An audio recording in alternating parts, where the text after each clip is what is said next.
আসসালামু আলাইকুম। সংবাদে আপনাদের সবাইকে স্বাগত। সংবাদ শিরোনাম। ফিলিস্তিন অভিমুখী ত্রাণবহরে হামলার প্রতিবাদে দেশের বিভিন্ন স্থানে বিক্ষোভ। ইসরায়েলের আগ্রাসনের বিরুদ্ধে রুখে দাঁড়ানোর আহ্বান। সুন্দরবনে ডাকাত দল জাহাঙ্গীর বাহিনীর আস্তানায় কোস্ট গার্ডের অভিযান। অস্ত্রগুলিসহ জিম্মি 4 জেলেকে উদ্ধার। চুয়াডাঙ্গায় কথিত কোম্পানির ফাঁদে পড়ে প্রতারণার শিকার হাজার হাজার গ্রাহক। বেশি লাভের প্রলোভন দেখিয়ে অর্থ হাতিয়ে নিচ্ছে একটি চক্র। জনপ্রতিনিধি না থাকায় পাবনার 9 পৌরসভায় ব্যাহত নাগরিক সেবা। উন্নয়নমূলক কর্মকাণ্ডেও স্থবিরতা।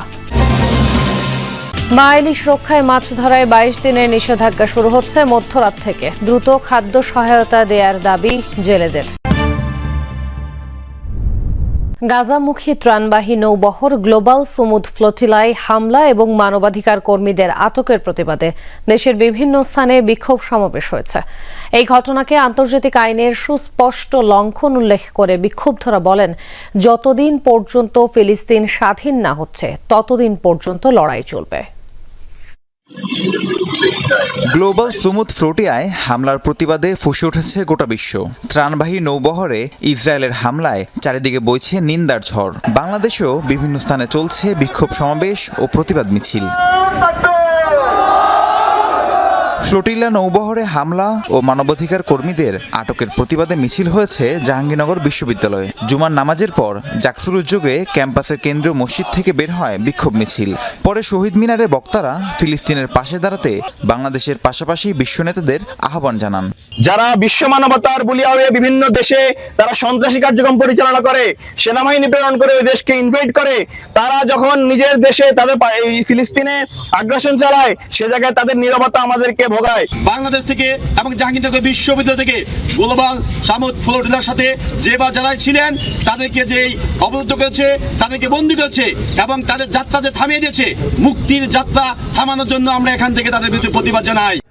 ফেনীতেও বিক্ষোভ মিছিল হয়েছে। দুপুরে শহরের জহিরা মসজিদ থেকে বের হয়ে বিভিন্ন সড়ক প্রদক্ষিণ করে দোয়েল চত্বরে গিয়ে শেষ হয় মিছিলটি। সেখানে বিক্ষুব্ধরা ফ্লোটিয়ায় হামলা ও মানবাধিকার কর্মীদের আটকের তীব্র নিন্দা জানান। আমরা অনতিবিলম্বে যে জাহাজগুলো আটক করেছে সেই জাহাজগুলো মুক্তি চাই এবং কি সেই জাহাজগুলো যে খাবারগুলো আছে সেই খাবারগুলো যেন ফিলিস্তিনের নির্যাতিত যে মা বোনেরা আছে, ভাইরা আছে, তাদের মাঝে যেন বিতরণ করতে পারে। অনতিবিলম্বে দাবি জানাবো তাদের যে কার্যক্রম সেটি যেন বেগন করে এবং অবরুদ্ধ অবস্থা থেকে মুক্তি দিয়ে সসম্র তাদের দেশে ফিরিয়ে দেওয়ার দাবি জানাচ্ছি। ইসরায়েলি আগ্রাসনের প্রতিবাদে ঢাকা চট্টগ্রাম মহাসড়কেও বিক্ষোভ মিছিল হয়েছে। প্রতিবাদ সভা হয়েছে মুন্সিগঞ্জ ও সাতক্ষীরায়। এছাড়াও দেশের বিভিন্ন স্থানে মিছিল সমাবেশের মাধ্যমে ফ্লোটিয়ায় হামলার প্রতিবাদ জানিয়েছে মুসল্লিরা। সমমনা ইসলামী দলগুলোর সাথে সমঝোতা হলে জাতীয় নির্বাচনে 100 আসন ছেড়ে দিতে পারে জামায়াতে ইসলামী, এমনটাই বলেছেন দলটির সেক্রেটারি জেনারেল মিয়া গোলাম পরওয়ার। দুপুরে খুলনা মহানগরীর আল ফারুক সোসাইটি কমপ্লেক্সে ছাত্র শিবির সদস্য পুনর্মিলনী অনুষ্ঠানে অংশ নেন তিনি। এ সময় গোলাম পরওয়ার বলেন, 300 আসনেই নির্বাচনের প্রস্তুতি নিয়েছে তার দল। জানান, সমমনা দলগুলোর সাথে ঐক্য ও সমঝোতার চেষ্টাও চলছে। অনুষ্ঠানে ছাত্র শিবিরের পাশাপাশি স্থানীয় জামায়াতের নেতাকর্মীরা উপস্থিত ছিলেন। নির্বাচনে এমন কিছু আসন আমাদের থাকবে, 300 আসনের সব আসনে আমরা নির্বাচন করতে পারবো না।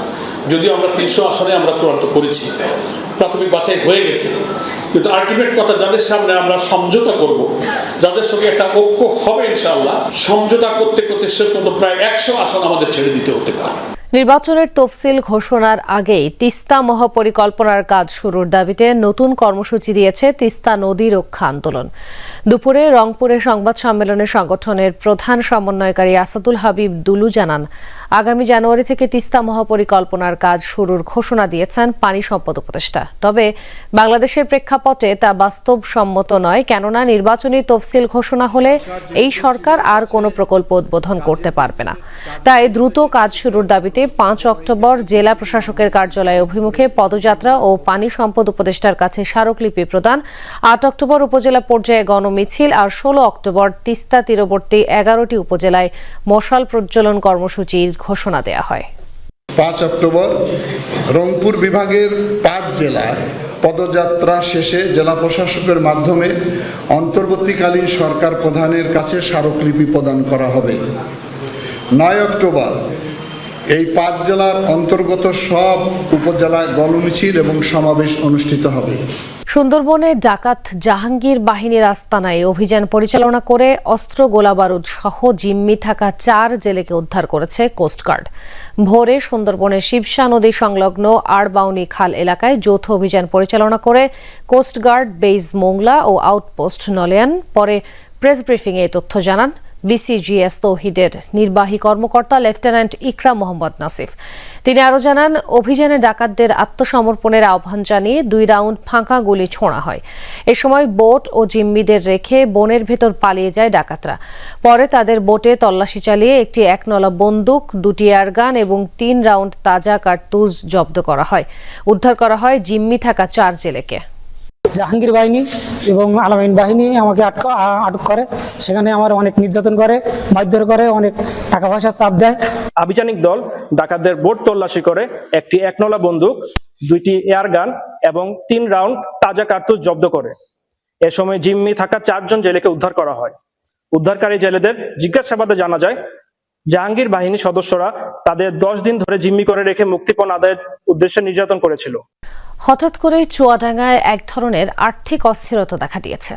একটি কথিত কোম্পানির কবজায় আটকা পড়েছে কোটি কোটি টাকা। লাভ আর লোভে পড়ে হুমড়ি খেয়ে ওই প্রতিষ্ঠানেই লগ্নি করেছে 1003 মানুষ।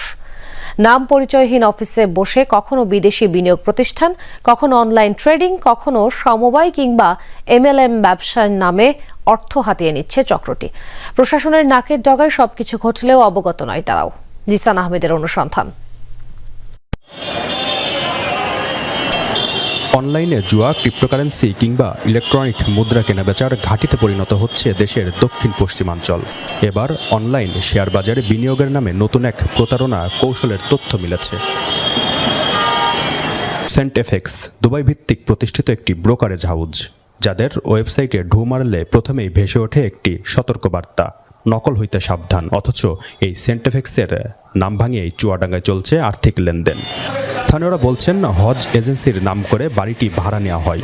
এই অফিসে আসা যাওয়া করা লোকজনের গতিবিধিও রহস্যজনক বলে উল্লেখ করেন তারা। চাঁদপুরের হাজীগঞ্জে ফেসবুক পোস্টকে কেন্দ্র করে বিএনপি ও জামায়াত কর্মীদের সংঘর্ষ হয়েছে। এতে আহত হয়েছে উভয় পক্ষের অন্তত 24 জন।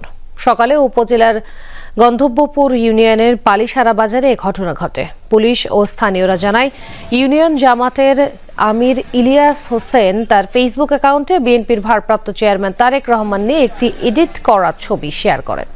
ওই পোস্টকে মানহানিকর উল্লেখ করে ক্ষুব্ধ হন বিএনপি নেতাকর্মীরা। পরে ইলিয়াস হোসেন দুঃখ প্রকাশ করে পোস্টটি মুছে ফেলেন। স্থানীয়রা বৈঠকের কথা থাকলেও এর আগেই সংঘর্ষে জড়ায় উভয় পক্ষের লোকজন। এতে আহত হয় অন্তত 25 জন। গাজীপুরের কালীগঞ্জে ডাম্প ট্রাকের চাপায় সিএনজিতে থাকা 2 যাত্রী নিহত হয়েছেন। আহত হয়েছেন আরও 3 জন। সকালে উপজেলার দেওপাড়া চত্বর এলাকায় টঙ্গী ঘোড়াশাল বাইপাস সড়কে হয় এই দুর্ঘটনা। পুলিশ জানায়, গাজীপুরের শফিপুর থেকে যাত্রী নিয়ে নরসিংদী যাচ্ছিল সিএনজি চালিত অটোরিকশাটি। দেওপাড়া চত্বর এলাকায় পৌঁছালে বিপরীত দিক থেকে আসা একটি ডাম্প ট্রাক চাপা দেয় সিএনজিটি। ঘটনাস্থলেই মারা যান 2 যাত্রী। গুরুতর আহত হন 3 জন। উদ্ধার করে প্রথমে কালীগঞ্জ উপজেলা স্বাস্থ্য কমপ্লেক্সে এবং পরবর্তীতে শহীদ তাজউদ্দিন আহমদ মেডিকেল কলেজ হাসপাতালে পাঠানো হয় তাদের। এদিকে চাঁপাইনবাবগঞ্জে বাস চাপায় এক মোটরসাইকেল আরোহীর প্রাণ গেছে।